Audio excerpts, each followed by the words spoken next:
Hi guys, thanks for tuning in to another episode of Nuggets News. Well, we're back with our Evil Elite series where I show you how deep the rabbit hole goes as the Great Awakening continues. And obviously, the elites are pushing us towards World War III, which I've been talking about, and the role of Israel in all of this if you've been watching this series. But we had Israel strike Iran under the pretense that they're close to having a nuclear weapon, and then obviously Iran returned fire. But this is just, the history of how long Netanyahu and Israel have been saying Iran is close to having a nuclear bomb. It's been going on for 30 plus years now.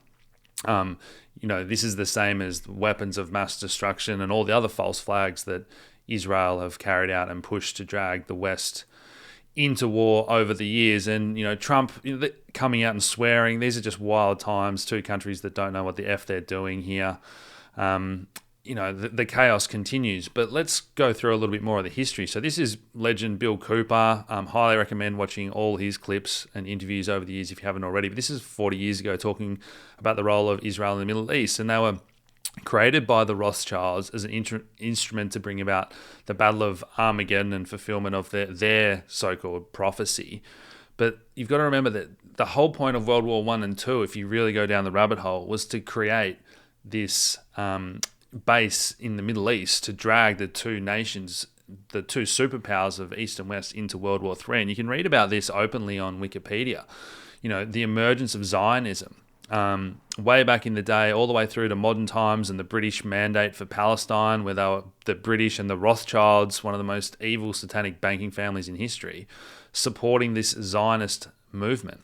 All the way through to the modern state of Israel that was founded in 1948, and this is right around the same time that the CIA was founded, Mossad, all these things just aren't a coincidence, guys. So Greg Reese did a great 5-minute video here that I've retweeted, or follow him if you can. But then, once Israel was founded, straight away they got to work trying to overthrow the neighboring countries, the governments, take control of the oil, all the usual things that if you're not going along, with the elite's plan to push us towards this new world order, they're going to assassinate you, overthrow you, drag you into war, whatever it is. And this is just the playbook time and time again. So let's not forget that Iran's got 0 confirmed nukes. Israel's got 500. A lot of them they stole off America that JFK was calling out at the time, possibly one of the reasons why he was also assassinated. Iran signed onto this nuclear non-proliferation treaty. Israel refuses to. So, once again, it's all completely one-sided. It's pretty obvious who the bad guys are in this scenario. And Netanyahu's openly come out and said that if they do fall, they're going to take many parts of the world with them. And this is the Samson option, where basically if they go down, they've openly said they're going to target, nuke all other big cities around the world. This is the psychopath and the beliefs of these people. And I like this tweet here. After everything's said and done, it's going to become really clear that there's a big difference, as I've spoken about this on the channel, between the good and the bad, and who the real people are, and who are being used as a front and the fall guys in this entire, Rothschild operation. And, more and more truth is going to come out about a lot of topics that are pretty controversial that people are going to be shocked about. So this is Jeffrey Sachs, who himself is Jewish, and he's been one of the biggest people calling out Israel, and Netanyahu is one of the most delusional and dangerous people on the planet. We've fought all these wars in the Middle East, all over false pretenses, and are we about to fight a 7th? And this is all part of that greater Israel plan, where they want to take over all those neighboring countries that I've spoken about in previous episodes. And it's the biggest podcasters in the world. Once again, it's good to see them tackling this. And if you try to mention anything, you get labelled with these terms. But it is great to see that more and more people are waking up to what's really going on. And let's not forget Netanyahu's been indicted on corruption, and he's facing trial for bribery, fraud, and breach of trust over the years. All these things that are meant to be happening in these international crime courts that don't ever seem to gain any traction, as the Western leaders just seem to continue their support of all this no matter what.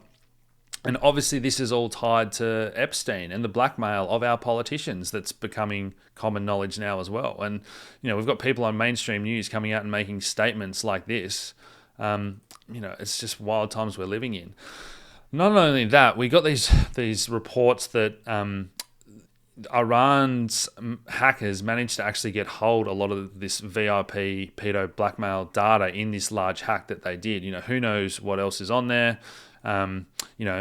maybe Trump is on that list and the tapes and so on, Elon, all these people with close connections to all this. And Trump came out and said that the US isn't going to get involved. That was on Israel. And sure enough, a few days later, these flip-flops where the US turned around and did also bomb Iran. So who knows what's going to come out there with those tapes and if we do get more info there.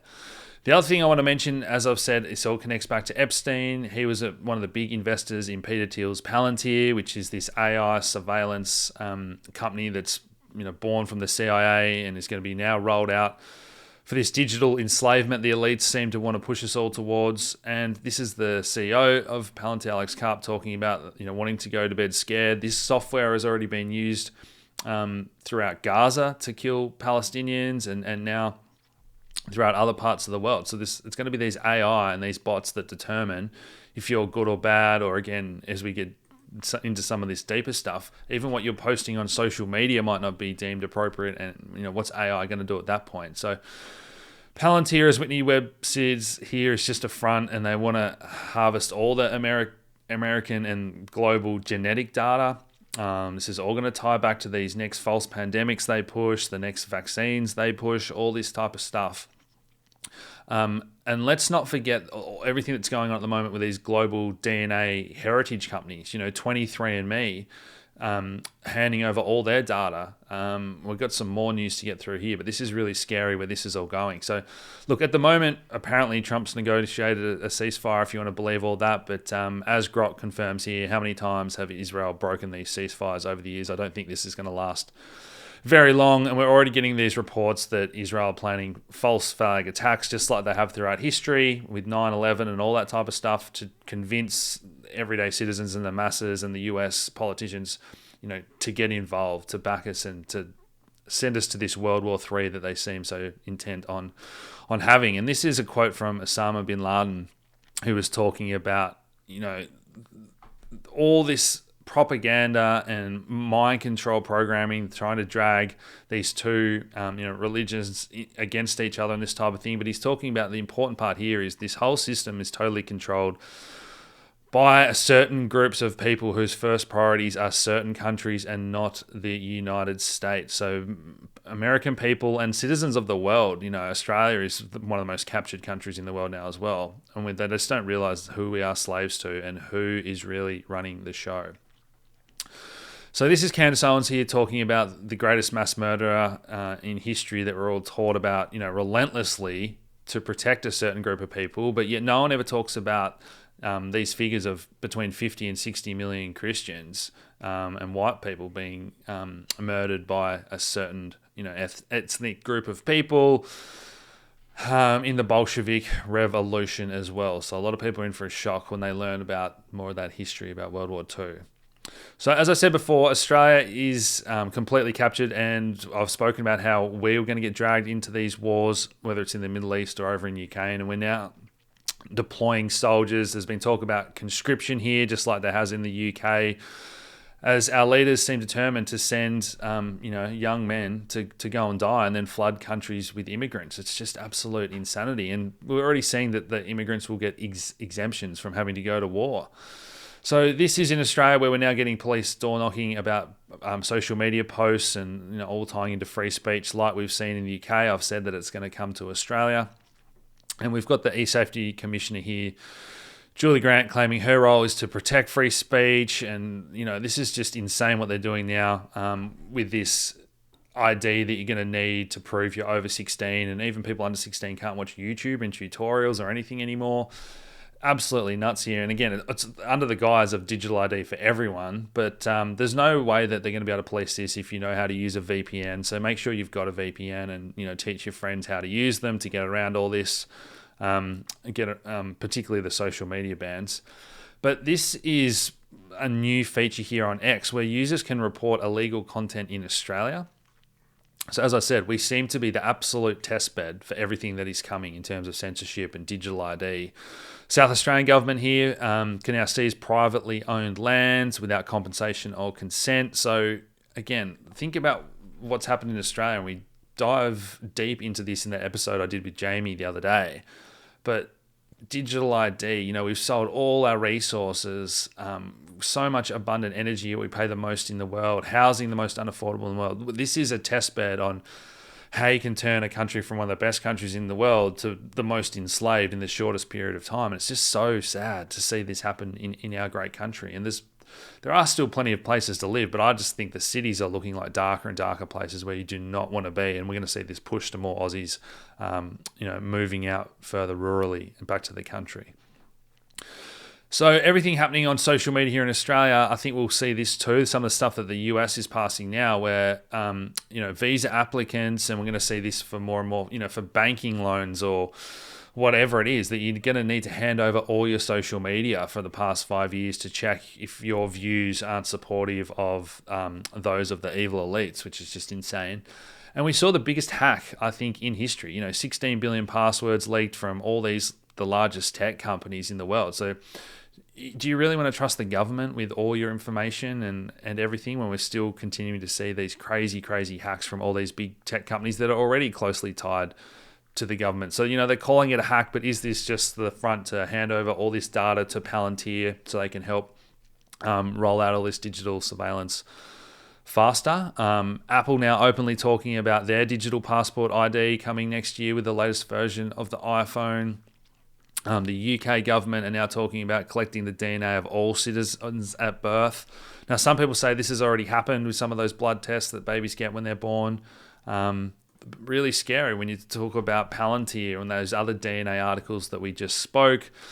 We've got the World Economic Forum talking about how humans could be categorized and even rejected based on your genome sequence.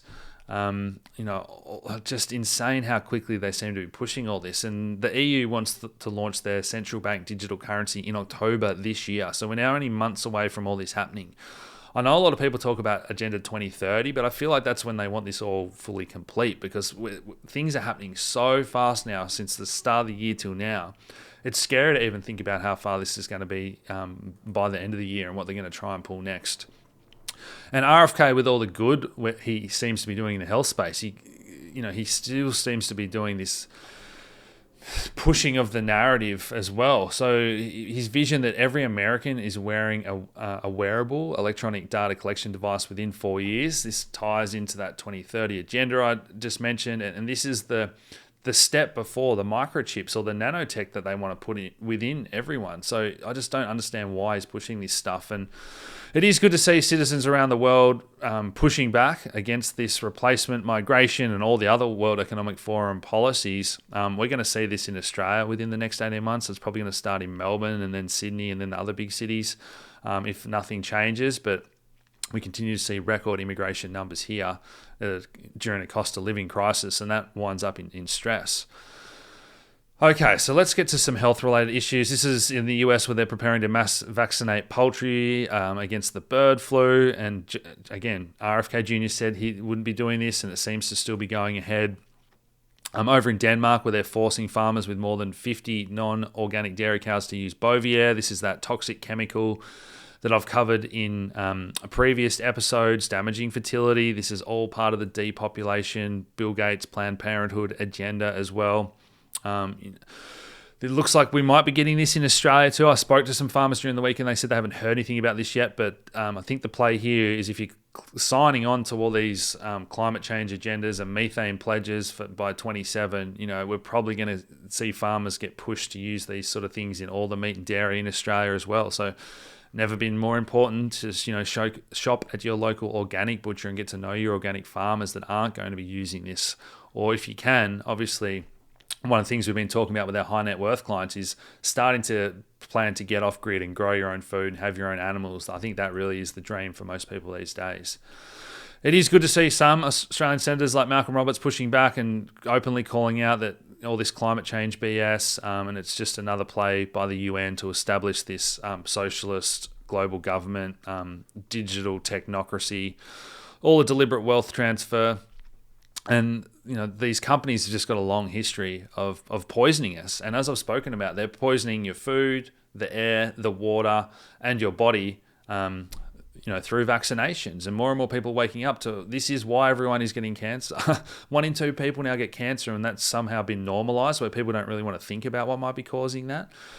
Kids' health, mental health. We've never been sicker as a population. And yet if you tell people that these are all the reasons why, they think you're a crazy conspiracy theorist. So another new study here linking glyphosate to multiple forms of cancer. As I've said, buy a good quality water filter, shop organic. You need to avoid these things at all costs. And this was a good deep dive article into the complete history of Monsanto, and Bayer, and how they've basically poisoned the world. And, farmers now are completely captured by genetically modified seeds and crops and fertilizers, if you are working for the big corporates. All right, so this is another play here with Bill Gates and all this lab-grown meat, which has now been approved in Australia. A lot of these companies have crashed from when it was first pushed 2 years ago, and they tried to get it into all the fast food chains and that type of thing. But apparently they're going to do another push for all this here in Australia as they try to ban meat and animal products. Check out that interview I did with Belinda Fecky about that if you haven't already. But this was some of the positives that RFK is doing. So openly talking about fluoride being a neurotoxin, and a lot of these studies are now showing the decreased IQ in kids. But what does this do to an adult? A lifetime of drinking this water and bathing in this water. And is it any surprise that most people walk around it just feels like stupefied and zombified these days, and they're not even capable of consuming and digesting and understanding all this stuff that we're talking about when you try to tell it to them, or they're just not interested. But I think a lot of people, just aren't capable of understanding this, as we've been so dumbed down as a population. At the same time as we've got fluoride trying to be taken out of the water supply, we've got Bill Gates and the cabal, BlackRock and so on, taking control of the US water supply. And we've seen the privatization of water, in relation to farmland across the globe, but now it's going to be this drinking water. And we've seen the new head of the, I think it was the WEF, talking about how they want to privatize water, and water is not a basic human right, and all this type of sick stuff from these, Satanists and pedophiles that seem to be running the world now. This was Edward Snowden sounding the alarm on chemtrails and DARPA and, all this stuff that people thought was fringe conspiracy many years ago, where we've now got plenty of, I think it's 26 states now in the US have banned weather modification in chemtrails. But he's talking about openly here, as I said before, how they're poisoning the air with mRNA, nanotech, neurotoxins, as well as the heavy metals that farmers have been testing and finding on their farmland. So another reason to really look after your health and get that water filter, as I mentioned before. But another positive here, so RFK Jr. has pulled the funding to Gavi, Bill Gates' vaccine alliance, that have got something like $8 billion since 2001, talking about all the issues here and, how it's basically corrupt, captured science, which is good to see. And this is back from 2001, where the director of the FDA actually had to testify that they've never done these safety tests on thimerosal, which contains the mercury that is in all these vaccines. So, it's been injected into how many billions of people worldwide. You try to tell people that this might be linked to some of these diseases we're seeing, and it is great to see that we do have this FDA Commissioner Scott Gottlieb saying that RFK's fall report on autism will be link aluminium and sparking all these loose lawsuits and possibly driving all these vaccine makers out of the market. So let's see if that does come in the fall over in the US. Some more studies about the COVID vaccine, obviously on whether it's in Australia. When we look at the ABS data, we've seen excess deaths continuing to trend higher. We've seen a spike in miscarriages, stillborn deaths, and obviously Australia is now the leading country in the world for cancer. So these failed pregnancies surged 43% among COVID vaccinated women. Again, this is really sad to see. It is all part of this global depopulation agenda to make us easier to control and enslave with this digital ID. This is South Australia's Chief Health Officer, Nicola Spurrier, talking about how important it is. Just as literally last week, even Australian regulators admitted that young people should not be getting vaccinated because of the dangers. And we've got these health experts coming out and promoting it to pregnant women and young people. This is just the insanity of how captured and the influence of big pharma, which is just evil. As you guys know, I used to be a pharmacist, and one of the reasons I quit was just how doctors no longer know how to heal people, get people healthy. They know how to turn you into a subscription customer for big pharma for the rest of your life and mask your symptoms. So this is Australia's leading clinical immunologist, Professor Robert Clancy here, talking about how his clinic is now just full with vaccine damaged people. This is why you got to look after your health. Take those protocols that I've spoken about, nattokinase, bromelain, and NAC, fasting, eating healthy food, getting your immune system firing on all cylinders, because even unvaccinated people are starting to get sick as the vaccine shedding and spreading is now occurring to the unvaccinated.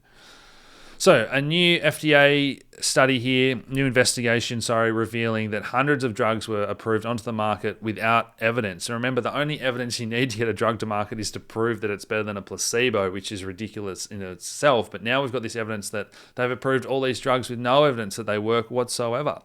Complete and utter corruption by Big Pharma. And this is one of the most interesting threads I've seen, and I've been down this rabbit hole before, but just the shocking history of SSRIs. And I know there's a lot of people out there that are on them. Please read up on how to get off them safely.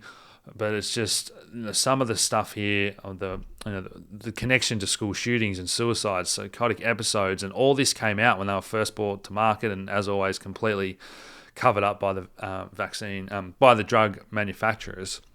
And I want to share this tweet. Obviously, psychedelics are growing in popularity. A lot of people have used these to help get off antidepressants or just rewire their brain. And I thought this was a great tweet that went pretty viral. Just talking about how one mushroom journey did more for me in 6 hours than therapy, meditation, religion, writing, productivity hacks, deep conversations with brilliant people, having children, cold water plunges, traveling, and reading can do in 37 years. So I absolutely agree with all this.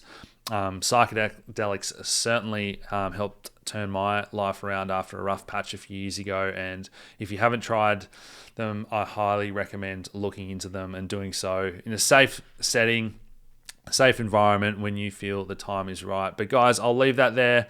For more information on how I'm protecting my wealth, you can head over to nuggetsnews.com.au. You can sign up for our free newsletter, our VIP, or paid research services. So I hope you guys have enjoyed that one. Smash the like button, share this video around, and I'll talk to you again soon. Cheers.